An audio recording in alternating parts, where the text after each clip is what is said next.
തിരിഞ്ഞു നടക്കാൻ മനസ്സുണ്ടോ എന്നുള്ളതാണ് യേശുനാഥൻ നമ്മളോടൊന്ന് ചോദിക്കുക. നമ്മുടെ ജീവിതത്തിലെ നമ്മളിങ്ങനെ ആക്കിയവരരികിലേക്ക്, ഈ സന്തോഷം നൽകിയവരരികിലേക്ക്, അതുപോലെ നമ്മളെ സ്നേഹിച്ചവരുടെ അരികിലേക്ക്, മനസ്സിലാക്കണം, നമ്മളിങ്ങനെ ആക്കിയവരുടെ അരികിലേക്ക്, സന്തോഷം നൽകിയവരുടെ അരികിലേക്ക്, സ്നേഹിച്ചവരുടെ അരികിലേക്ക് തിരിഞ്ഞു നടക്കാൻ മനസ്സുണ്ടോ? പലപ്പോഴും ആ മനസ്സ് നമുക്ക് കാണിക്കുന്നില്ല എന്നുള്ളതാണ് നമ്മൾ ചെയ്യുന്ന ഏറ്റവും വലിയ തെറ്റ് എന്നുള്ളതാണ്.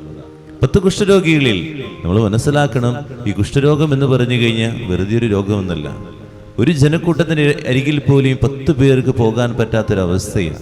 ഈ 10 പേർക്ക് ജനത്തിന്റെ മുമ്പിൽ പ്രത്യക്ഷപ്പെടാൻ പറ്റുന്നില്ല. ദൈവത്തിന്റെ മുമ്പിൽ കണ്ണുനീരോടെ കരഞ്ഞു പ്രാർത്ഥിച്ചപ്പോൾ അവരുടെ കുഷ്ഠരോഗം മാറുകയാണ്. എന്നാൽ തിരിഞ്ഞു നടക്കാൻ ഒരു വ്യക്തിക്ക് മാത്രമേ സാധിച്ചുള്ളൂ.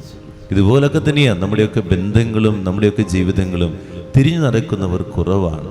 ഈ കർത്താവിന്റെ സന്നിധിയിൽ 9, 10, 11, അതുപോലെ 100, 33 എന്നൊക്കെ പറഞ്ഞ് കുറെ നൊവേനകളും, അതുപോലെ 33 ദൈവവചനം എഴുതി കഴിഞ്ഞാൽ എല്ലാം കിട്ടുമെന്ന് പറഞ്ഞ് ഒരു കാര്യം നടക്കുന്ന സമയത്ത് എന്താ നമ്മുടെ വിശ്വാസം, എന്താ നമ്മുടെ ആഴം?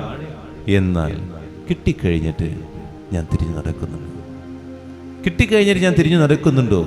ഒരു നന്ദിയുടെ ജീവിതം ഞാൻ നയിക്കുന്നുണ്ടോ എന്നുള്ളതാണ്. ഐസിയുടെ മുമ്പിൽ നിൽക്കുന്ന സമയത്തുണ്ടല്ലോ, കണ്ണുനീരോടെ പ്രാർത്ഥിക്കുന്ന ഒരു കുടുംബങ്ങൾ കാണും.